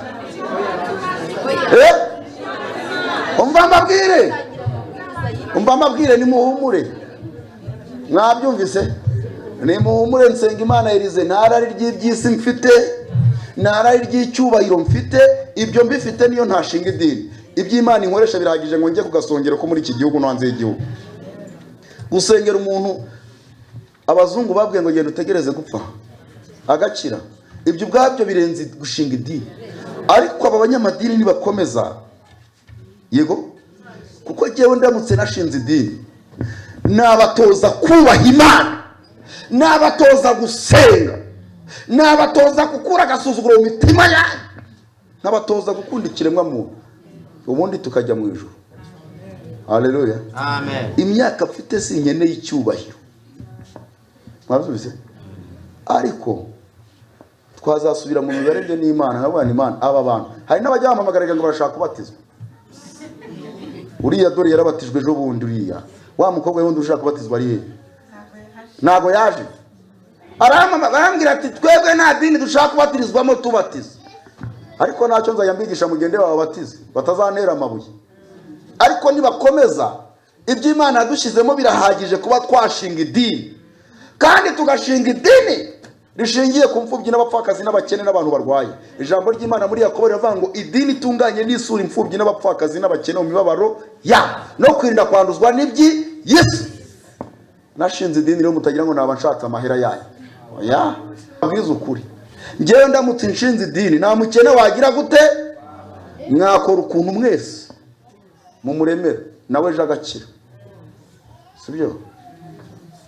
Kamundakariye sha sikari abantu batanshyigikiye we,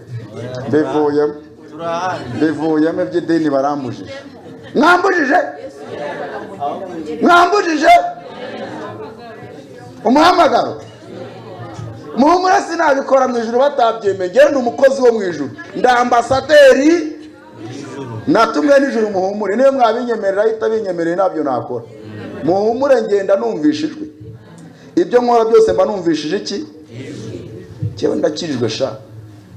Ubu mfite abantu 4 bagiye kuva i Burayi, baranumiye banyoherereza amafaranga nshaka ibyangombwa, banyishingira buri kimwe cyose. Ngiye gushaka ibyangombwa barambwira ngo ugomba nawe kugaragaza konti yawe, ukagaragaza historique yawe. Ni cyangwa abantu bakwishingiye bohereze historique ya banke bayitwoherereza. Umuzungu avuga ati ntago nakohereza historique yanjye muri Afrika. Urumva? Umuntu aranyegerera mbwaterize kuntu twese tujya i Burayi no muri Amerika utira miliyoni 2. Mwabyumvise? Ukagenda ukaverisa imwe, ejo ukavirisaho 500, ejo ugakuraho ya yindi imwe, ejo ugashyiraho imwe na 200.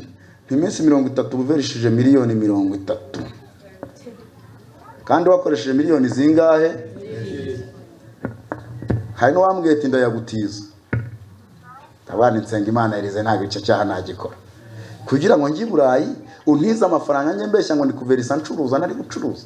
Nukuri muzababona bazaza mu materaniro banyoteye kuza, nabwe ntimuze, ngewe nzaza namaze kubona amafaranga yanjye kuri konti yanjye nagiye kuyatira. Haleluya, amen. Ntago ibintu by'Imana bipfundikanyamo. Iyo abandi baba baragurutse, muhumure, genda gake ndawashima Imana.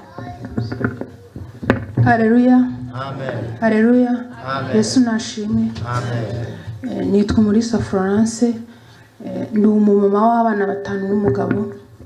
Magazanga nshima Imana, umukozi w'Imana namubonaga kuri BTN cyane, nkicara muri salo. Mbere nari umukatolike, ariko ndabihagarika, namaze nk'imyaka 5 ndakandagirayo. Akandagiraho nkumva ibintu bavuga, nkaza nkicara nkumva, njya mbwira umugabo nti mba numva ari ibintu bidasobanutse, ariko kuki utajya gusenga? Ko ngewe mba mfite akazi kamagarika, kuki utajya gusenga? Mbwa nti ibyo bintu narabihagaritse, mu by'ukuri sindamenya icyerekezo. nkaba rero hagati aho nararwaraga ngafatwa n'indwara abaganga dogiteri rimwe nagira randevu ngo yabuze yagiye hanze ibintu bidasobanutse kugeza n'uyu munota nkicara nkaba mfite umubabaro ntazi ahantu uturutse n'ubu ngubu mumbona mfite akamwenyu ku maso byatangiye kuzaho nzi ahangaha iyi ni inshuro ya 5 umugabo yataha akambaza ngo babajwe n'iki ati ntacyo ntabyumve kandi mu by'ukuri nta kibazo nabaga mfite ubwo ndashimira gushima Imana ku bw'abana banjye muri abo 5 mfite umukobwa w'imfura yarashatse ariko igihe cyarageze aratwita indebaye nkuru agafatwa n'ibintu akavuga ngo biramutikura imbavu twavuga tubwo ni ibintu bisanzwe nyine twefata nk'ibisanzwe igihe cyo kubyara kigeze yafashwe n'ibise mbere y'ibyumweru 2 tumujyana kwa muganga bamugumishayo abamama nibo babizi yageze kuri 2 birahagarara muganga ati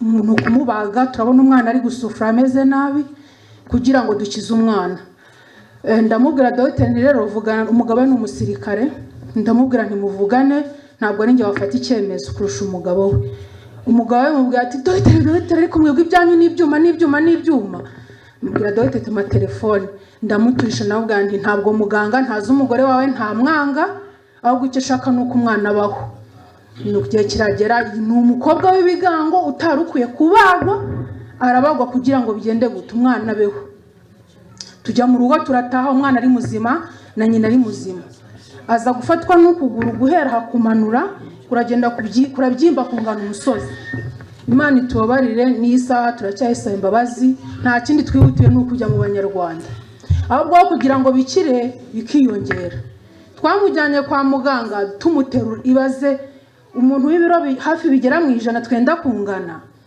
kugira ngo njyewe ubwanjye mfate uruhinja rwe mfite n'umwana w'umwaka mfata umuntu w'ibiro 90 muhindukize nko guterura umugabo ntaho hari yagiye haviriyemo n'umugongo nuko muganga yamuri akavuga ati wa mugore urumurame izi ndwara zica abantu benshi niwe tubonye utari wapfa ugeze kuri degree yo kutarapfa nuko baramuvura arakira yakiragira turamubwira ati ariko nubwo bakubwiye ko uzakira mu mezi 12 umukozi w'Imana tuzi reka tuzakujyane ujye kumusengera murangira n'umugabo yaraje azana na murumuna we mutoya bagiye mu rugo rw'umukozi w'Imana baramusenya mbabarire niwe waduhishuriye ibitubaho byose tuza kumenya imva n'imvano yabyo n'uwo mukobwa ibyamubayeho byose turabimenya biciye muri uwo mwana ko ari we byose wabivuze twakubiswe n'inkuba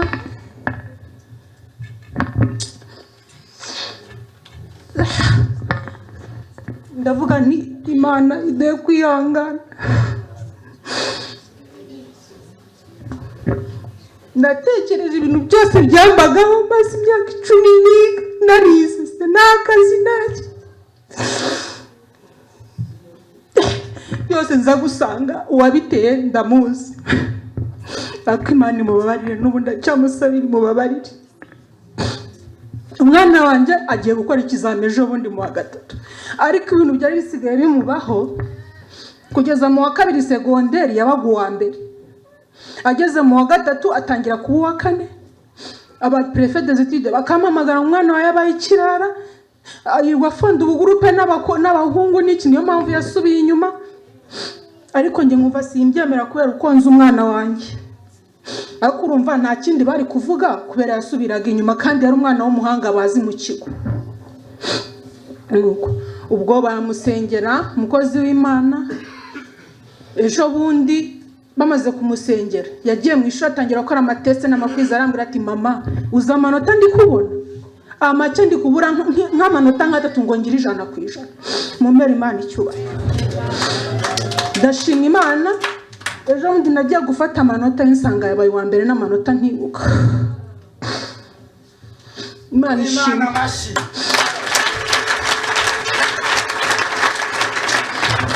uwo mukobwa wanjye nawe mukuru dogiteri ejo bundi yaramuhamagaye ngo kutakiza ariko we kubera ukwizera yari afite vuga ati nzasubira kwa muganga gukora iki ko numva nakize ati ubwo amamagaye reka njye kureba. Agiye aherekezwa n'umugabo, ageze dogita aramubwira ati nta nubwo nakuruba ngucisha mu cyuma, fata iyi miti ni ya nyuma nishira sawa arakizurekeraho. Aleluya, shima Imana.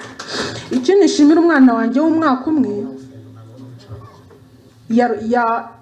najyaga ngira ngo arwaye inzoka, ntarya ntagire, nkabona umwana ari kuma nta kintu abuze, ari hafi gucurama umusatsi.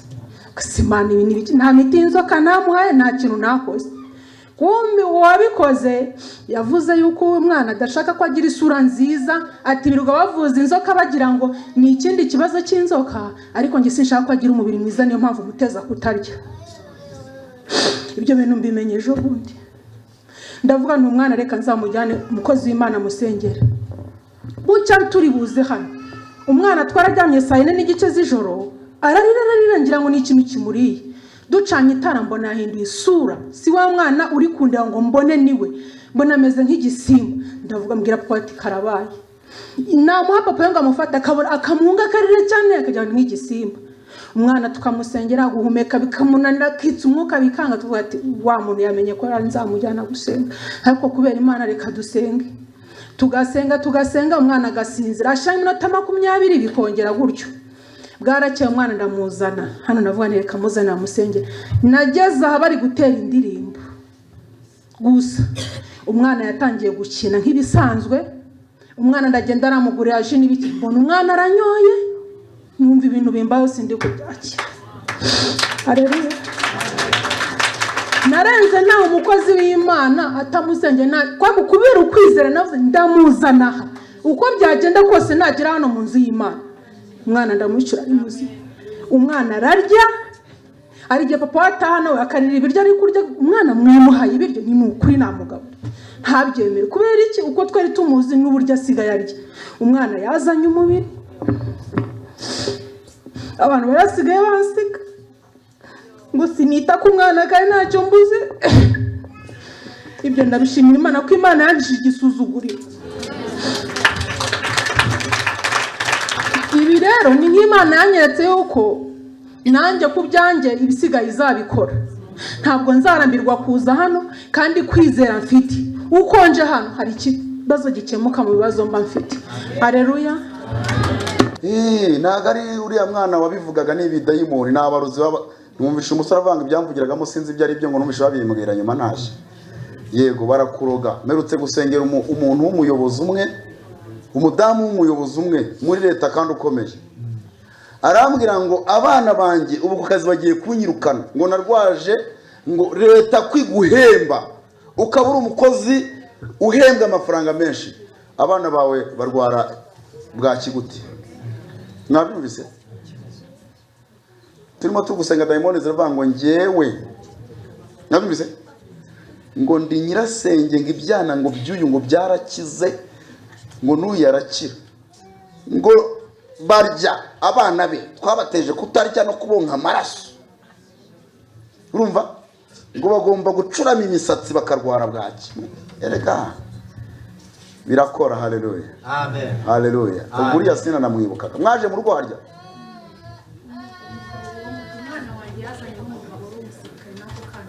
Yazanye n'umugabo w'umusirikare. Haleluya. Ariko mujye mugira kwizera. Umwana wawe yewe data wenda mwibutse we, umwana wawe ndamwibutse we. Yewe data we, byaravuze ati ntaziga. Nitwafashe urugo yewe data. Kumbi ni wowe. Wajya guza sinkumenye umukobwa akambwira ngo buri gihe uraza. Yo. Yesu ni mwiza koko. Amen. Uzo mwana kunwe baramugize. Ubari kuba wa mbere. Suko kucyo tamuzanye koko. Uta uzaza mbere ya mwana. Haleluya. Amen. Haleluya. Amen. Kuri amurozi ni umugome yaroze umuryango wose. Hari undi mwana wawe yaroze waramuzanye? Niko avuga kakize. Kataryaga. Uwo murozi yaravuze ngo famiye yose narayimaze we. Famiye yose narayimaze we. Bibabaho n'ubumenyi bibabaho. Muri Yesu hari ubutsinzi. Haleluya. Muri Yesu hari imbaraga. Haleluya. Haleluya. abarwayi bari gukira. Nicyo kintu kiri kunezeza data we, kandi abantu bari kwiyana. Ariko wa mugabo twasengeye hano umaze imyaka 50 n'ingahe ari umusinzi ari he? Wibutare ko yambwiye ngo ari buze ari he? Ibaze ejo bundi yaramamagaye ngo inzoga ziri kunukira, itabi riri kunukira, muramwibuka? Yaramamagaye yambwiye ati ubu meze neza. Ikimenyetso cy'ahantu hari Yesu rero mugomba gutaha ibyaha bibanukira, mwumva bibanukira. Yego mama. Yesu ashimwe. Haleluya. Haleluya. Nange mpagaze hano nshima Imana. Nasara ijwi. Numvaga twarimba ku gakora sikavuga ngo Yesu ni mwiza, nimuze murebe. Yesu ni mwiza. Ndashima Yesu. Reka manza nshime ko yampaye agakiza. Yesu aracyariho kandi ni muzima. Haleluya. 94 mu kwezi kwa 4 ku itariki 14 Yesu yampaye agakiza. Arangije ampa amahoro ayo Bibiliya ivuga ngo atemba nk'uruzi ayabisi badatanga. Nari maze iminsi ine mfakaye. Hanyuma mbese guhera iyo tariki 14 ngira amahoro menshi cyane. Haleluya. Amen. Umugabo yari yishwe nyine muri jenoside, ariko noneho twari dutunze ibintu byinshi cyane yacuruzaga ajya Dubai. Jenoside irangiye rero nsanga mu nzu nta n'urugi rukibamo, ari inzu ikubuye gusa. Haleluya. Amen. Haleluya. Amen. Ariko nakwicura nkumva indirimbo ni nyinshi cyane, nkumva Yesu ni umwami. Hanyuma ngira amahoro menshi rero mbana na Yesu. Kuva uwo munsi, kuva kuri iyo tariki 14 ngambirira kugendana nawe mu buryo nyine nahise ndeka inzoga, ndeka buri kimwe cyose. Nahifite imyaka 29, ariko kuva icyo gihe kugeza ubu nta mugabo nzi. Haleluya. Haleluya. Yesu ariho rero akomeye. Yagiye ankiza ibintu byinshi cyane, nkore bitangaza. Ariko icyo nshaka kuvuga, umwaka ushize hari mu kwezi kwa 2 ku itariki 6 z'ukwa 2 nari maze iminsi ndwaye ikibyimba mutwe hano inyuma, hameze umusatsi ntiwanamenya, wenda sinavuga ngo ndabereka. Ndwara ikibyimba kiza kiri inyuma gutya. Ngiye se hashika barakibaga bashakamo kanseri. Bakimara kukibaga nyuma y'iminsi 4 hari hatangiye kubora, hanuka mu buryo buteye ubwoba cyane. Hanuka hanyuma ukagira ngo ni nk'imbeba, nako imbeba menya zitanuka cyane, zimwe zipfira mu nzu bazishe. Hanuka bikabije. Hanyuma rero mu gihe nkitegereje ngo nzajya kuwa mbere kwa muganga, nyine ku itariki 7 niyo rendezvous nari mfite. Ubwo nari namaze kunuka. Ngeze kwa muganga basanga haracukutse cyane, haracukuye hagera ku bwonko. Muganga ahita ambwira ati wowe urabura gato, ushigaje gato gapfa. Arambwira ati urabura gatoya cyane. Ariko kuri iyo 6 nari ndi mu rugo nyine ntakibasha guterana, ndi mu ntebe mbona Elizarema arabwiriza kuri BTN. Arabwiriza ashyiraho ubuhamya bw'abantu babiri, umwe umudamu umwe ngo uri ibyumba wakize mu mavi, n'undi mugabo ngo ari muri Amerika nawe wakize uburwayi, ngo yumvise YouTube ngo aho yarahagaze ashyira Bibiliya ku mavi, nawe yararwaye amavi, ngo arasenga ahita akira. Hanyuma amaze kwigisha arasenga aravuga ati mushyire Bibiliya aho murwaye, ya Bibiliya nyishyira hano. Haleluya. Haleluya. Ubwo urebye byahereye kuri iyo 6 ntabwo hongeye kubora, ahubwo hahise hatangira gukira. Habaye ku itariki 20 ku cyumweru, umuforomokazi wamfukiraga arambwira ati Yesu yarangije gukora ibitangaza. Haleluya. Ati ejo ntabwo bazakudoda. Ndavuga itabeshye, ntabwo ejo bazandoda. Ati ntabwo bazakudoda, uzajye uzareba. Ngezeyo rero ntabwo bandoze. Haleluya. Haleluya. Nyuma y'ibyumweru nka 3-4 nari maze gukira neza. Sigara mfite ubwo mvuga ngo hari kanseri, nyine ntegereje kureba izabirimo. Ariko uwo muforomokazi arambwira ati reka nuko nyine utarabona result, ariko ntayirimo. Hanyuma ndashima Yesu. Uwo muganga niwe ambwira ati yari kanseri. Haleluya. Ati yari kanseri, yariyo Yesu yaragukijije. Ndashima Yesu rero ko yangiriye neza. Yesu ahabwa icyubahiro. amen. Amen.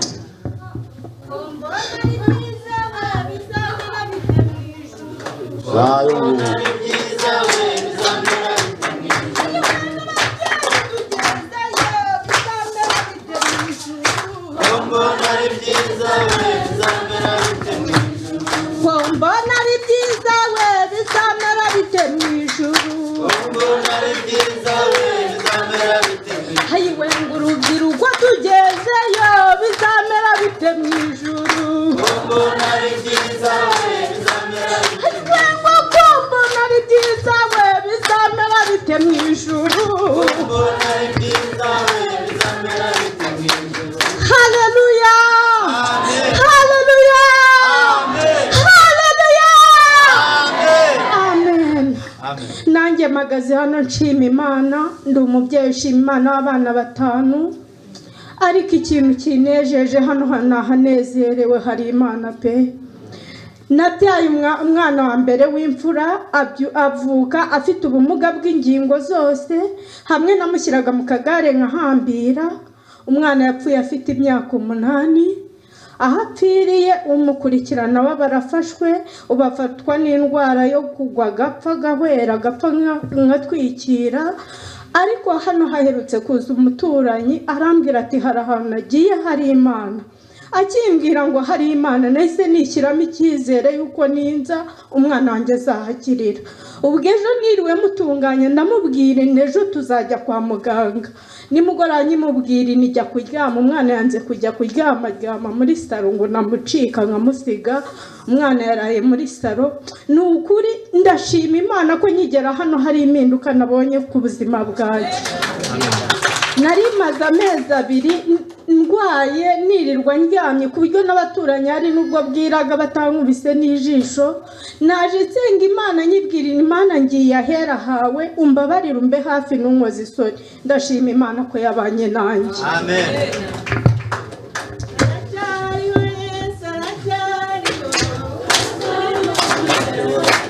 Ushaka gushima mwese muze tugere mu mwanya mwiza. Wifura natwe.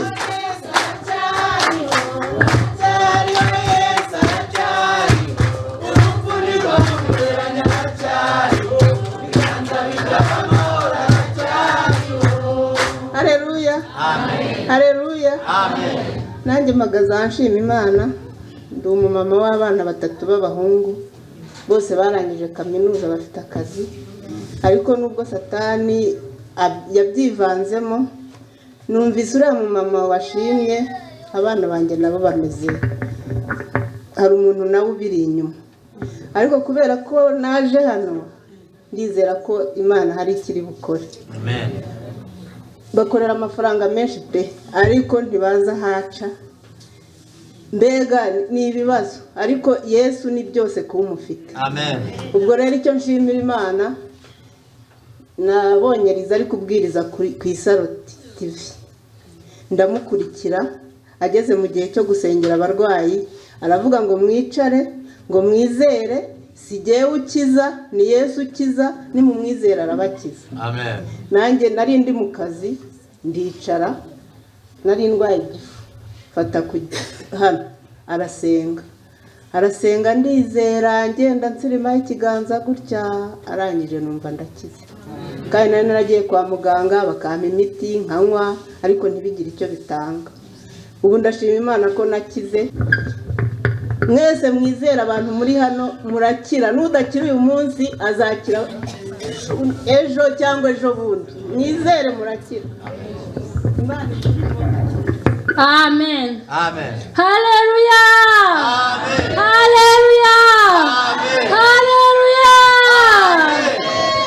Shimye Imana, nakomeze kwicara numva nyine njya ngira sinzi umwuka mbuza gushima Imana, kavuga ngo nzashimira rimwe.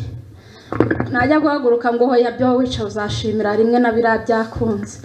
Ariko reka shima Imana aho igejeje ikora. Rero kwa kabiri nibwo naje hano bwa mbere, ubu ni inshuro ya 2. Naravuze naje ndwaye ama infection, ntago ntinya kubivuga. nari narayivuje byaranze, hanyuma rero naje hano yandembeje, noneho ngeze hano ugira ngo noneho binarushaho cyane, ndaribwa abwira abantu ati abantu bari kuribwa nibahaguruke mbasengere, mpaguruka muri abo ngabo mbona babaye benshi, ariko arakomeza aranavuga ati umuntu wese niyisengere ku giti cye, akajya anavuga ati nta wundi muntu wakiriye mu iteraniro, narinze ntaha natashye hakiri kare ntashimye Imana, ariko nagiye nakize. Amen, shimye Imana. Nari nabitanze n'icyifuzo mbwira Imana ngo Mana, ibi birambera ikimenyetso kuzankiriza n'umwana, nicyo cyifuzo gikomeye mfite, nimba hano nkijije ndahita nizera ko n'ibindi uzabikora. Imana yarabikoze, nihabwe icyubahiro, ntago ari ikinyoma, yarankijije. Nagiye mvuga ngo naje ndibwa, ngeze hano biranakomera cyane numva nataha, ariko natashye ndi muzima na n'isaha. Imana yo mu ijuru nishimwe, ndayishimiye, yumve ko nishimye kandi nzahora nyishimye. Bite. Haleluya. Andi ese angiriye ubuntu. Wewe mikorose. Iduka. Yesu ni mwiza. Amina. Nanjye mfite umutuzo mu mutima wanjye. Kuko nemereye Yesu kanyobora. Ubu ndishimye, hari igihe cyajyaga kigera nkumva agahinda karanyishe, nkicara mu cyumba nkarira, nkahahira abana, ariko ari uko umugabo uje kunsambanya, ari uko aje kunyishyura. Nkumva agahinda karanyishe n'umubabaro, ntago ngira isoni zo kubivuga, kuko najyaga ndira amashuka kuzura amarira, ibimwira bigatemba. Mpamagaririze ndamubwira ati nsengera, umbabarira unsengero, unsabira Imana nyize ikintu cyo kumva yuko ngomba kwiheba, nkagaburirwa nuko ari umugabo uje kunsambanya kandi nta mugabo mfite. Ndahaguruka aransengera, naje kuwa kabiri, maze iminsi numva ntuje, numva ameze neza. Haleluya. Ubundi abangaba kera iyo bakizwaga itorero ryarabafashaga, kera bagifite ubumuntu, yego, ariko igishoro subu igishoro cyabonetse, genda igishoro cyabonetse, bari kugura se, bari kugura, maze karito ya mbere niya kabiri irashize, numije niya gatatu, nayo ni yaji inyange barimo baragura. Akaji k'abana nako mbonye kagiye gushira. Haleluya. Haleluya. Yesu arashoboye, ajya duhoza amarira. Iyo twicaye tukigungana abadayimoni baba batwongorera, ariko iyo twemereye Yesu akatuyobora mu byiza, intimba n'umubabaro birashira, uburwayi bw'agahinda bugashira, kwiganyira bigashira, kubona ko ejo hazaza hatarahawe ukabona ko arahawe. Amena. Igishoro, umukozi Imana Eliza akimara kuvuga ati haguruka, hari abantu bahagurutse aravuga ati mwitangiye amafaranga yo kurya. Umukozi Imana Eliza aravuga ati aya mafaranga wigenda kuyarya, nubwo nagiye yego ndayakoresha nkoreshaho mu rugo, ariko ngomeza kuzigama amafaranga nzagura amazi nkuko yabimbwiye. Urangije amakarita ngari? Rangije 2. Oya mujye mwumva iby'Imana ngo wungukaho. Hariyo nukaho 3, hariyo nukaho 5. Ubwo se reka mbabazi akazi dore nabajije uyu mudiyakoni turi kumanuka nepfiriye, ndamubwira ntari kwa ahantu wiguvuni kujya gushaka amazi, ubu nta muntu twazaremera koko. Ubwo nangahe yungutsera 400. Reka rero mbabwire, ndashaka ko bitari uyu munsi ji tutayishyizemo kandi ngo n'amazi gusa, kandi atumya ndi. Ndashaka ikirere, ndashaka ko dukura amaboko mu mufuka, sibyo, tukagabanya ubushomeri. Nimba n'umwanya tuzabiganiraho kuwa kabiri, sibyo. Uwimana ntimuremeye, ntibamwongeye 15. Yego, genda ukizwe ukorera Imana. Ikintu kimbabaza rero, hari umugabo duherutse gufasha hano, niko umugabo duherutse gufasha ngo ajye gucuruza. Yewe Benjamin, umugabo twafashe ngo ajye gucuruza, wari wongera kumuciryera, haragusengeye ahubwo hita ujya mu kwizera. Wabyumvise? Ubu se wicayera ntabwo uri kumva ijambo ry'Imana. Yego, twebwe icyo twakoze twaragikoze, kandi ayo ngayo arazamuka ingorofani ikavamo indege. Si babiririmbye se? Barubangura bose bagiye bahera ku ikarito y'itabi. Yego, Yesu ashimwe. Hano twafashije umugabo arimo ari kurira hano, tumuha amafaranga, tumuha igishoro ngo agiye gucuruza amasambusa ngo n'imikati, ngo afite ahantu azajya biranguza. Kuva icyo gihe ntarongera kumpamagara. yaheruka kumpamagara bukeye anyaka 15 nari namwemereye. Haleluya. Naje kohereza ahangaha hari umuhungu wanjye undaritse w'umurokore ujya usenga. Ntabwo nasenze kera ngezeho ndabireka. Umuhungu wanjye yambwiye ngo hano hari umupasiteri usenga ndaza. None Imana yangiriye neza. Kwa kabiri mvuye hano najyaga ndyama igikeri murakizi uko kiryama. Sinsinzira naga ntinuye amaso mbunze nk'igikeri. Ariko kwa kabiri ejo bundi mvuye hano we gira ngo inda ibisimba byayiriye we sanga bya bintu byanyokeraga nta birimo. Sanga indangira konje nkozongera ngo naturitse n'imbeho yagiyemo kubera ko niryamira no hasi n'amatora ndagura umwaka namaze mu bitaro ni munini. Tebye sanga Imana yanyishije wose resa we iganza wakizeho cyapfuye ubusa. Masengesho wavuze ntabwo yapfuye ubusa resa nanjye nagumye ndisengera ewe njya umwuka nijoro ndavango nzabivuga. Imana we naricuraga nkasenga ukomeye mbunda nk'igikeri. Narabyutse nsanga nasinzire. Nagejeje mu gitondo kwa kabiri abana basasa uruhande baravuga ati ati kutarayireba. Ntabwo narebye. Imana yankije niko nabibwiye bakeye abandi baracumbitse inzu ni ntoya nabasanzemo. Indi nasanze barayibakuyemo barashakisha burete. Abandi ntibabizi baracumbitse abasore kupfa kugeraho. Ariko Imana yagiriye neza. Iyo usenze ubishaka iragukiza. Izashyizeho ikiganza rimwe ntoya naraboze nuka indodo zinyuzuye ibipfuko meze gutya. Iriya kanzu ni muri unange wayimpaye kwa muganga. Nibyo byankwiraga de imyenda dore uko sinari nkiyambara narayishyinguye.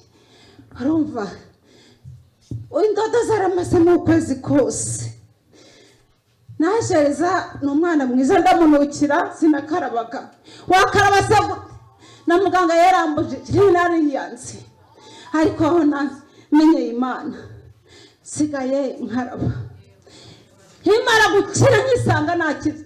Nabyo Imana nagenderaga mu bintu by'inzoga. No musinzi ngewe. Ntabwo nzagukorera. Nzongera kuguta. Ibyo nkoreye ndabibonye. Wanyigishije kugenda naragendaga. Ntabwo zasubira mu kabari. Inzoga arizo zari kigusha kuri ngewe. Navaga mu kazi. Nubwo nakoraga ibintu by'inzara byo gusiga amaverine. Najya kwinywera icupa. Napfaka 2 3 nta mugabo nagiraga. Umugabo wese mwiza ufite amafaranga niwe twasangiraga. Ariko je twongeye gusanya nkasangira n'undi. Ati ibyo byose nabyima. Ntongiriye neza n'ibindi byaha byose. Sinzabisubira mba sinzongera gukorana n'ibyaha. Zagukomera. Zagumya nkurebe. Nta kintu nabyiye Imana sinzasubira inyuma. Aho yankwenda haza umwaka n'igice narwaye narawubonye.